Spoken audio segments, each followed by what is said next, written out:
very good morning to all my dear children of class 8. As we know that we have started a new poem from your Honeydew textbook, the poem number 7 on the grasshopper and the cricket. In the first video we talked about the introduction, summary about the poet and how he just inspired to write this poem. We talked about it. And in the second video we have talked about, we explained the whole poem.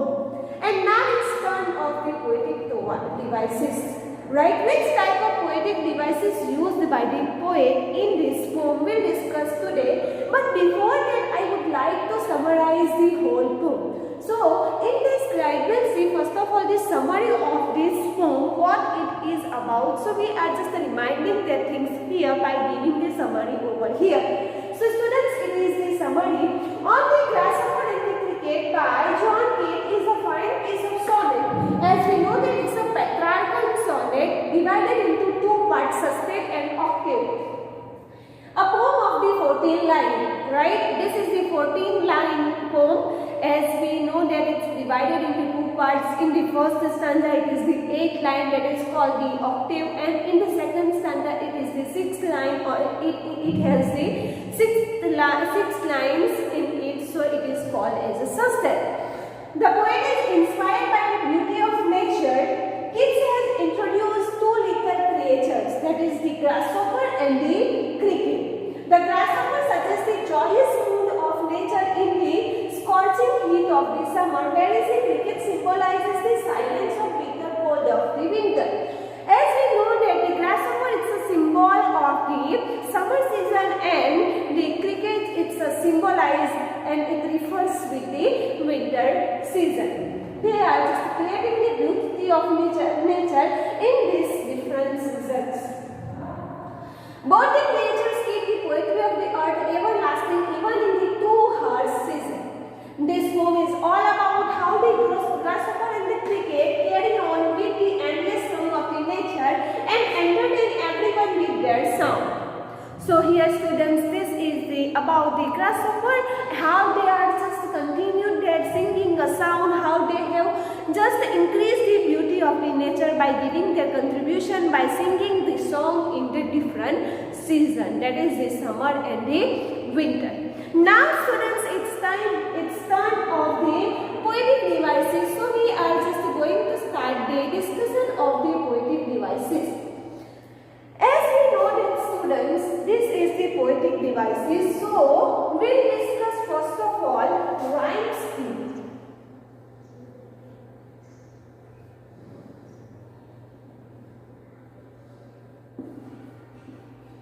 Rhyme scheme of this poem. It means A, B, C, D, E, F, as you people aware about this every time in every poem we discussed it, that's why. So students, which rhyme scheme followed by the poet in this poem we'll see here. So this is the first stanza. Stanza number 1, that is the octave, 8 lines we have. So how to find rhyme scheme? It's based on the last rhythm of the word. See. Here, in every line, at the end of the word, its rhythm, its tone, we have to find it. If it is same pronunciation happen there at the end of the word, so it becomes the same alphabet. As we know that at the end, first line here, dead word is there. So what is the first letter of the alphabet? That is the A. Because this is the first pronunciation, dead. Sun. In the second line, the last word is the sun. Dead and sun, same pronunciation are here? No students, this is the sun is refers with, it gives us the different pronunciation. So second alphabet will come here, that is the B. Dead sun. No. Dead sea, run. Yes students, here sun and run, they become also rhyming words here. And they have same pronunciation, that's why same alphabet will come here, that is the B. Sun, run, sing. So that's why we have written same alphabet because it has the same pronunciation. See, maid. Dead and maid, it's not maid, it's a maid. Newborn maid. So dead and maid, same pronunciation. are here. So that's why it become the A again. Students, remember this. Now see lead. It's not lead. It's a lead. So pronunciation change here. So after AB, what will come here? C. Done. See students here. Son, run, done, fun. We can see it's a rhyming words here. That's why same pronunciation are here. That's why what will come? B, B. Bleed and weed. So it becomes B again, C. So in this stanza, what is the rhyme scheme, students? We can say that A, B, B, A, C, B, B, C. So this is the rhyme scheme. A, B, B, A, C, B, B, C. So in the first stanza, this is the rhyme scheme of this stanza in this octave. So we have talked about the rhyme scheme in the first stanza, which it will also see the rhyming words. So second point is, students, rhyming words. So this is the first point and this is the second point. So how you will write in your notebook? You will make the poetic devices. First point, rhyme scheme, stanza number 1, and you will write this. In the rhyming word, stanza number 1 will say, they didn't make this. If same pronunciation, same alphabet are here, that become the rhyming words. Okay? So they didn't make, it's a first rhyming word. Sun, second is the sun, run, done, and fun. So this is the second one. And see, it's a third, so late and make this become the third rhyming word in the first stanza. Okay students, so remember this and copy this in your CW also. Now we'll see in the second paragraph, that is the suspect. Which rhyme scheme followed by the poet? So here we'll see first of all rhyme scheme in the second paragraph, in the second stanza. That is the here. Then after we talked about the rhyming words. See students, here never, it becomes the first pronunciation, so A will come. First pronunciation change, so B will come. Thrills, pronunciation change, so C will come. Ever, never, ever, same pronunciation here, so A again will come. Frost and lost, same pronunciation are here, again B will come. Thrills and hills, C will come. So in the second stanza, the rhyme scheme is A, B, C, A, B, C. It is the suspect. So that's why here this is the rhyme scheme. Now let's see rhyming words. Never and ever, it is the first rhyming word. Frost and lost, second rhyming word. Thrills and hills, third rhyming words. So students, in the second stanza also we talked about the rhyme scheme, that is the A, B, C. A, B, C. 6 lines are here. It's a suspect. Rhyming words are never, ever, frost, lost, thrills and hills. So we have talked about rhyme scheme and rhyming words as poetic devices. Now, also different figures of speech also used by the poet we'll see in the next slide. So you will copy this stanza wise. Stanza number 1, rhyme scheme. Stanza number 1, rhyming words. Stanza number 2, rhyme scheme and rhyming words. Now see, third point used in this is the personification. What is personification? Is when you give human qualities and human characteristics to an object, animal and idea. So personification also used as we also can imagine that here human characteristics and features just transferred in the animals, in the birds, in the insects here in this form, as we can say that grasshopper and the cricket itself. So which type of examples are here? We can say that this is the example of personification. So third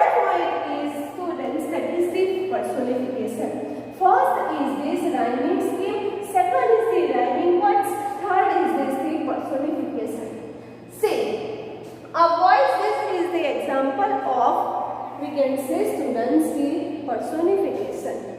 A boys will run, Frost has brought, he raised it easy. So here, a boys will run. Human beings can speak, human beings can just create the voice, but here who? Earth. This earth is the personified with the human beings. So this is the first example. Frost has wrought. Frost, it's a non-living things. It becomes, we can bring anything, we can take anything, we can do anything. But here, human characteristics also compare with the non-living things, that is the earth. That is the frost here. Frost means what, student? Snow. Right? So frost, it means snow is bringing something. It is about that. So second is this. Third, he raised the earth is. Right? He means who? The human being can take the risk. Right? Human being only can take the risk. But here grasshopper also taking the risk very easily. We can sleep on the bed. But here the poet was talking about the grasshopper. That's why it is the example of the personification. So students, third point is the personification, and here I have given the examples of the personification. Now another point also used in this poem, that is the alliteration. As you know that student, what is the alliteration? Alliteration is the first consonant sound repeated in the few words that become the alliteration. Alliteration here, say students, mold and need. M sound repeated. See next, heads, heads. It's a H sound repeated. He has never done. He again H sound repeated. So here M sound repeated. Here H sound repeated. Here moon. Right. So many examples you can find from this poem by yourself. It's one only given by me. So students, you will copy many examples from this poem by yourself. As you understood this, what is the alliteration? That is here, first consonant sound repeated in the words that become the example of the alliteration. As every poem we had done this. So students, this is the example of the alliteration. You will write more example from your poem. Now we'll see next point, which just here given, that is the metaphor. Metaphor also has given in this poem. So next point is the metaphor. A comparison in which one thing is said to be another. Example, say is a walking dictionary. Right? So here one thing is said to be another. That become the example of metaphor. Now we'll see which examples are given in our poem of the metaphor. See, the poetry of earth is never dead. Here, this is the example, first example of the metaphor. The poetry of earth is never dead. The sounds of nature just giving the idea about the poetry of the earth. It means here, metaphor means this one thing is given to the another here. The earth is given as the beauty of the nature. Right? So, another example is this. The cricket song in Mount English in ever. The cricket song is given us the idea about the warmness in the air, because it was the winter season and it becomes the example of the metaphor. Next, the students here will see example of symbolism. So next point also given here, that is the symbolism. Symbol means an object that stands for itself and a great idea. It creates a direct link between. Right? So we can say it's different because object is just stand for the meaningful link. So here we can say symbol is one thing is refers for some another thing. Right? As we can say that grasshopper, here it's example given.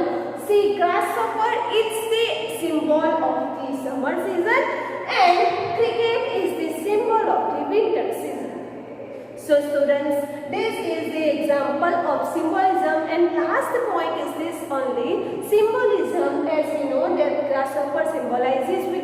season, and cricket is symbolizing with the winter season. So students, as we can say that here we have completed the poetic devices of this poem. Thank you students. Here we have completed this poem. Again I am just revising this here. How many points will come in the poetic devices? So first it's poetic devices, that is the rhyme scheme. First point. Second is the rhyming words.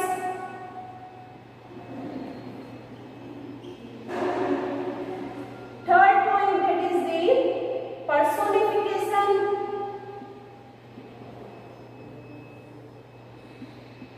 Fourth, that is the alliteration.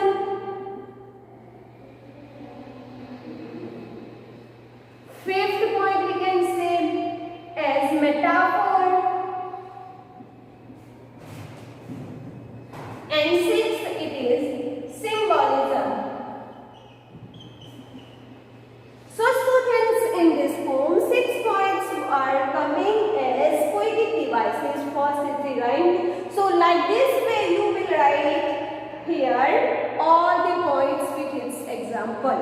So students, just here we have completed the on the grasshopper and the cricket. Here it's given. So they are also telling to you thank you, because you people are really very happy in a human form, and we are expressing in a bird, in a insect form, right? So they are giving a very beautiful message that we should be always very joyful and very happy in a different situation, students.